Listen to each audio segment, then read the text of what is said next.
Hi guys, welcome back to my channel, Edmund Mindaros, and for today's quick tutorial, I'm going to show you guys how to remove the Ecosia search engine from the Google Chrome web browser.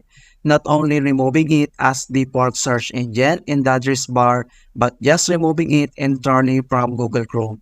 Alright, so without further ado, and let's go ahead. So dito lang sa upper right side, ay makikita mo dito yung tatlong dot and then select mo lang ito. And then next, we need to select the settings.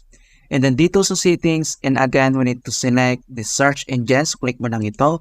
So dito sa search engine and search engine used in the address bar, ay makikita mo dito yung Ecosia. Okay, so select mo lang tong arrow na to. And then select ka lang dito kung gusto mong i-select to other search engine. So select lang natin tong Google.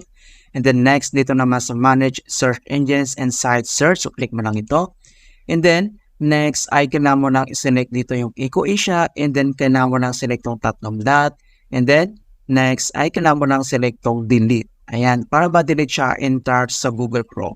Right, so ganoon lang po kasimple kung paano natin i-remove ang Ecosia search engine sa Google Chrome web browser.